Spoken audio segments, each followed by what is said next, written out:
So this is it. This is the end of the year 2025.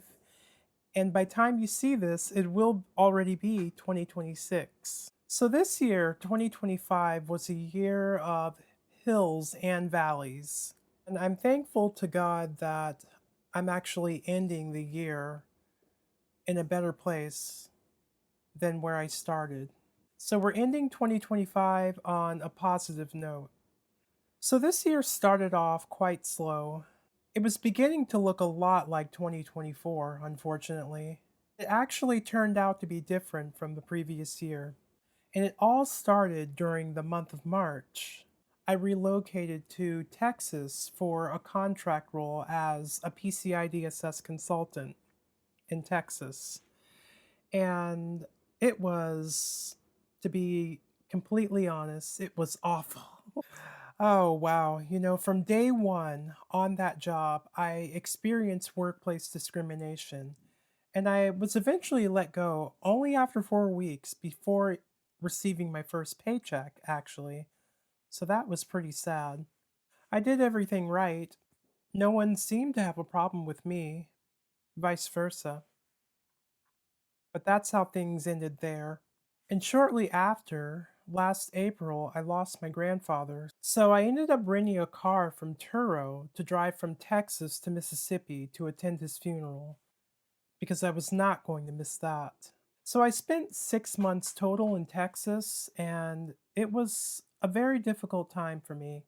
The whole time I was there, I was scrambling, trying to find another job, but things never materialized.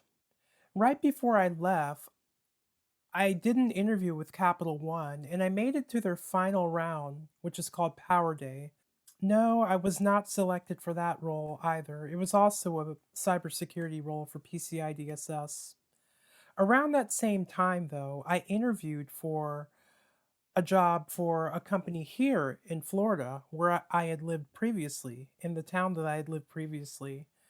So I did that interview. This interview was only one round. And shortly after, I received an offer. Meanwhile, I was still waiting to hear back from Capital One.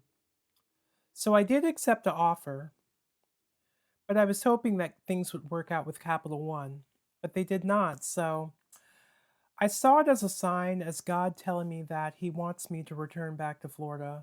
So that is what I did. I rented a car, not from Turo, because I had to do a one way, and I drove back from Texas to Florida to start my new job here, which is my current role right now. And so far, I do like it. It pays a little less, but the pay is still pretty decent, which is nice. And so far, everyone has been nice. I am contract, so it's not a permanent full time role. Perhaps someday it could turn into one. I'm really not sure yet. But so far, I am pretty content there.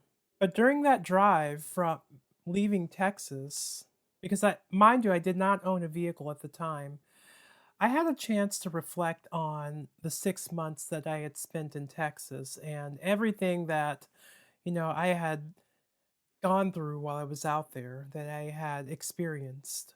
Those frequent trips to HEB. Those of you Texans will know what I'm talking about. And, just dealing with life and trying to better my situation.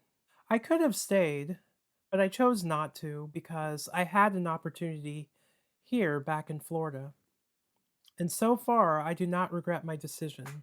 But something kind of ironic happened just about a month ago.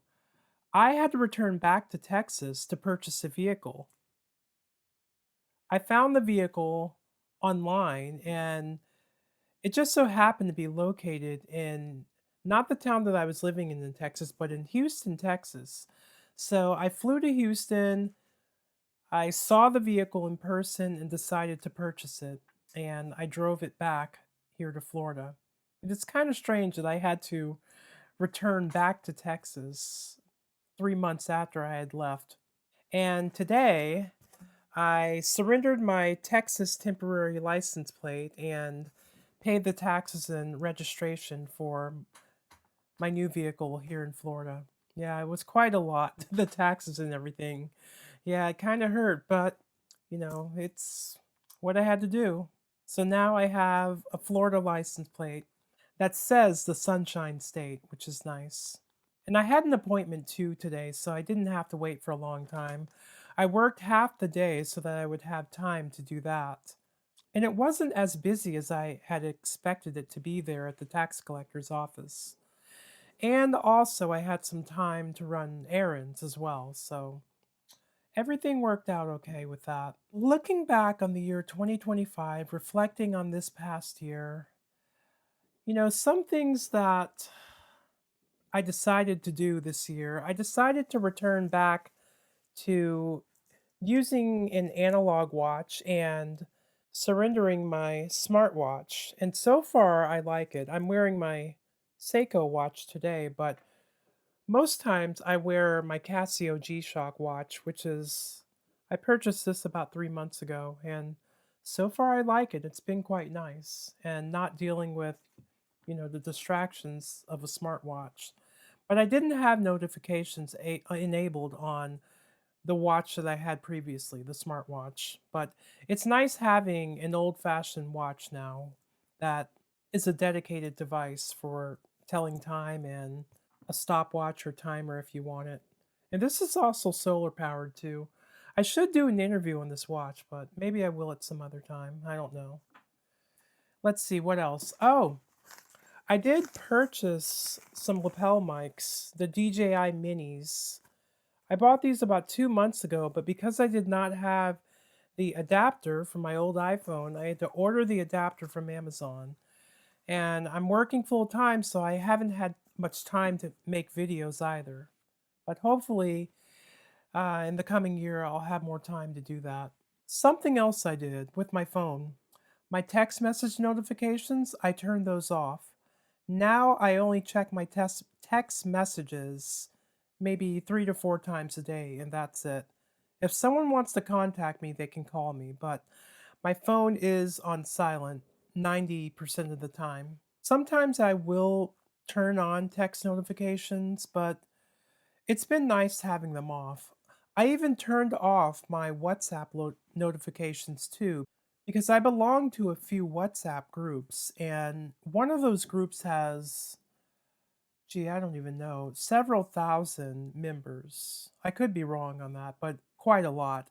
And throughout the day, they're frequently getting messages or responses from different things, and it always would show up on my phone, and I would glance at my phone and get distracted with the message. So I had to turn off those notifications too.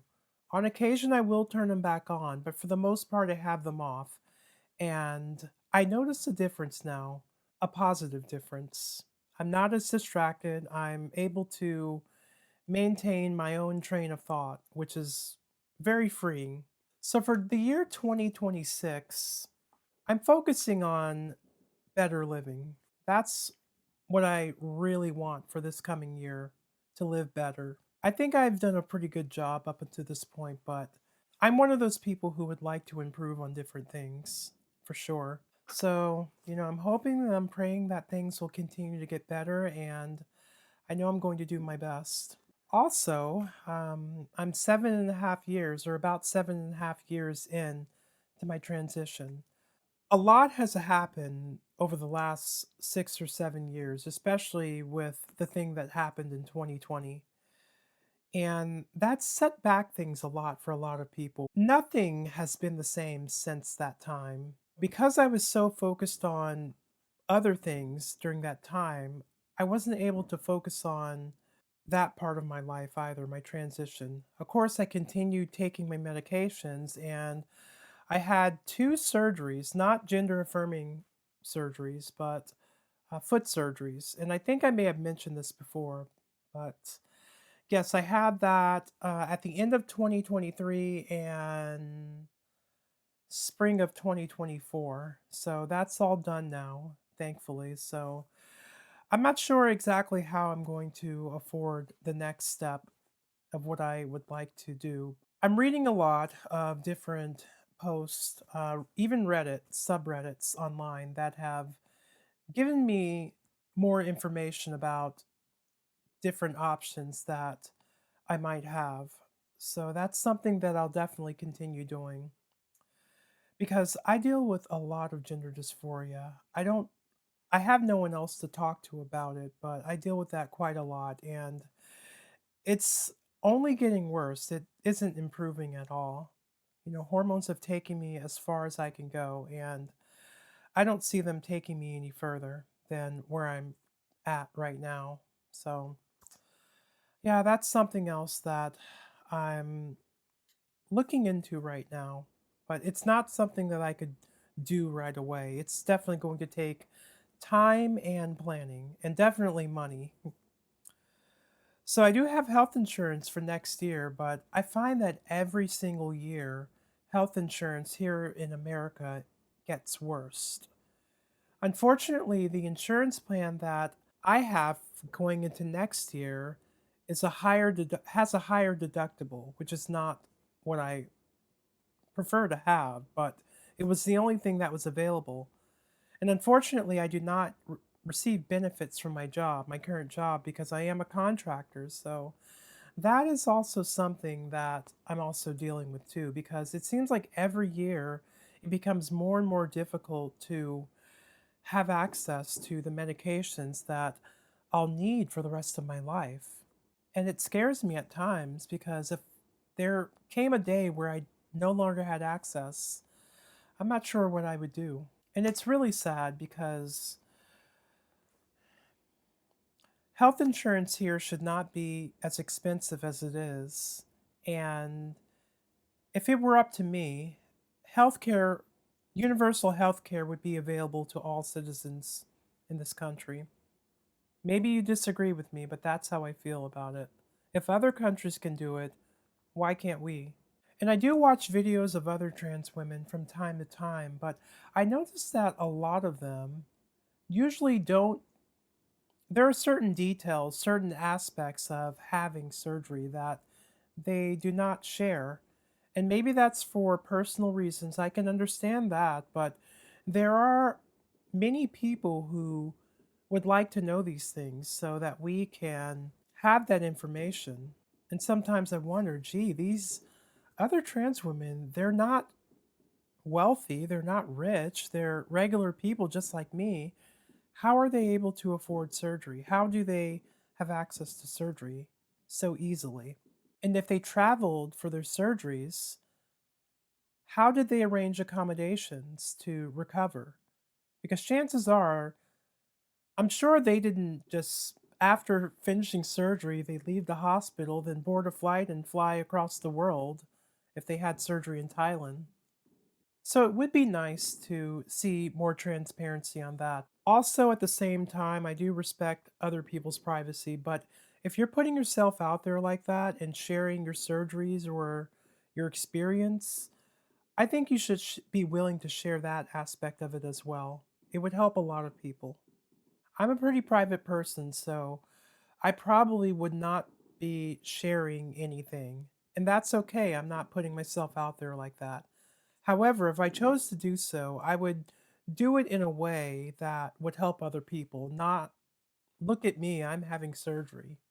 All right, I'm back. I'm sorry. I had to get a drink. I had a glass of wine earlier, but this is just sparkling cider. So here's to better living in 2026. Have a happy new year, everyone. Thank you for tuning in. Thank you for all of you who supported my channel this year. Thank you.